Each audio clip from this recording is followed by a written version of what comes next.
On September 8, 2025, the world bid farewell to Polly Holliday, the beloved actress whose sassy charm and unforgettable catchphrase, "Kiss My Grits," made her a household name as Florence Jean Flo Castleberry on the 1970s sitcom Alice. At 88, she passed away peacefully in her New York City home, surrounded by friends and her cherished memories, after a quiet battle with heart failure that reflected the grace she carried throughout her life. Born in Jasper, Alabama, on July 2, 1937, Polly's journey from a small-town Southern girl to a television icon was one of resilience, talent, and heart. Her roles in films like Gremlins and Mrs. Doubtfire, and her decade-long tenure with the Asolo Theater Company, showcased a versatility that captivated audiences across stage and screen. Beyond her performances, Polly was a woman of faith, a lover of music, and a private soul who found joy in life's simple pleasures.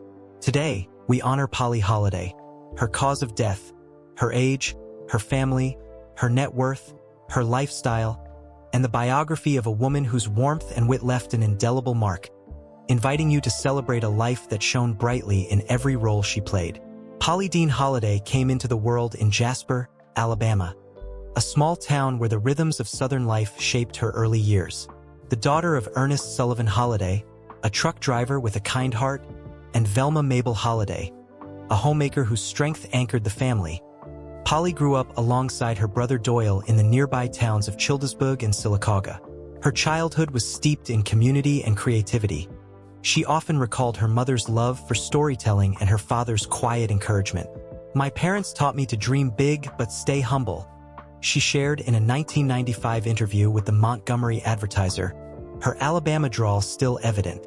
As a young girl, Polly found solace in music, learning piano and performing in school plays, her natural charisma shining through. Her family's modest means didn't dim her ambitions. Instead, they fueled her determination. At Alabama College for Women, now the University of Montevallo, she majored in piano but fell in love with theater, starring in productions like Medea and The Lady's Knot for Burning. Those early years laid the foundation for a career that would blend Southern grit with classical finesse, a duality that defined her. Polly's path to stardom was anything but conventional.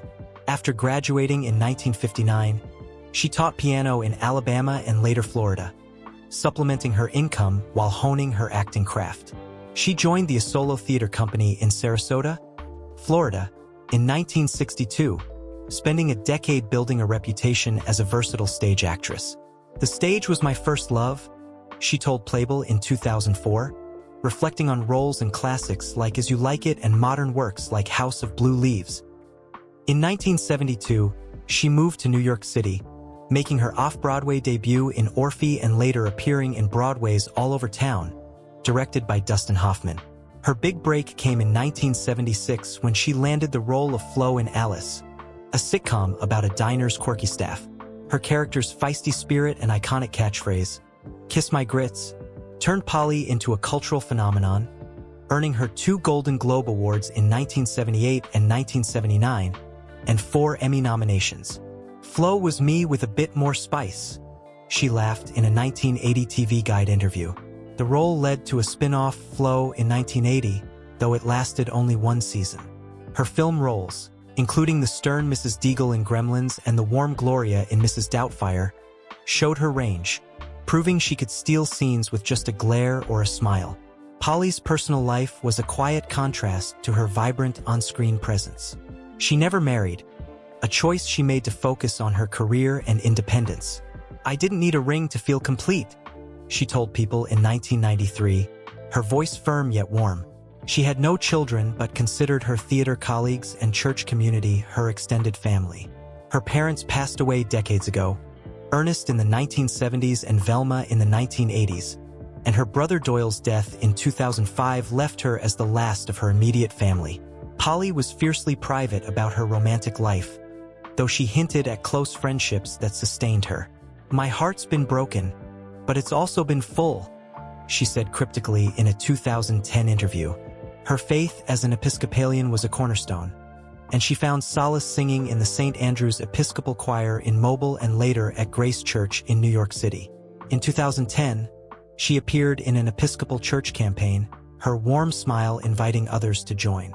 Her family grew to include her fans, who sent letters thanking her for Flo's spunk, and her New York neighbors, who knew her as the kind woman who always stopped to chat. Polly's net worth, estimated at $4 million in 2025, was built through her acting roles, residuals from Alice syndication, and her theater work. Unlike many stars, she lived modestly, residing in a cozy Greenwich Village apartment filled with books, sheet music, and mementos from her travels. "I don't need much to be happy. A good script and a good song," she told the New York Times in 2015. Her lifestyle reflected her Alabama roots and her love for the arts. She was an avid reader, favoring Southern authors like Flannery O'Connor, and a music enthusiast who attended chamber concerts and ran the Willow Ensemble series at her church. Polly enjoyed long walks in Central Park, often with a coffee in hand, and was known for her love of Southern comfort food, cooking cornbread and collard greens for friends. Her health, robust for much of her life, began to falter in her 80s. Diagnosed with heart disease in 2020, she managed it with medication and a quiet optimism, still performing in small theater productions until 2023. "I'll act as long as my heart lets me," she told a friend, her smile unwavering. Polly's final years were marked by a gentle retreat from the spotlight, though her spirit remained vibrant. She devoted herself to her church, singing in the choir and mentoring young performers in her community. Her heart condition worsened in 2024, leading to periods of fatigue, but she refused to let it define her. "I've lived a full life, and I'm grateful," she wrote in a journal entry shared by a friend after her passing. On September 8, 2025, Polly succumbed to heart failure at home, her passing confirmed by her longtime friend and manager to Variety. The news sparked an outpouring of tributes. Linda Lavin, her Alice co-star, called her a firecracker with a heart of gold, while fans on social media shared clips of Flo's iconic moments, their comments filled with love and nostalgia.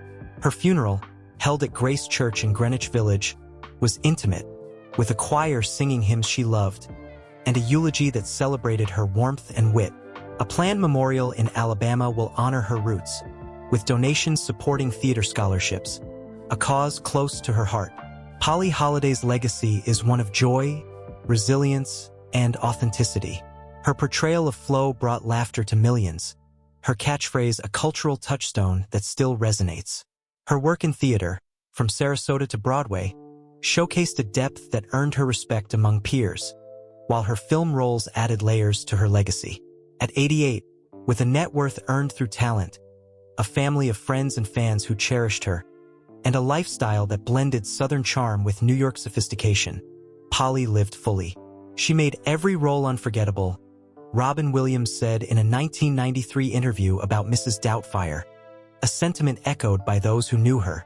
Her faith, her music, and her kindness endure in the memories of those she touched. If Polly Holliday's story of grit, grace, and unforgettable talent has moved you, please like this video and subscribe to our channel. Let's keep her legacy alive, a reminder to live with heart and humor. Thank you for joining us in celebrating this extraordinary life. Until next time, may Polly's spirit inspire you to embrace every moment with courage and joy.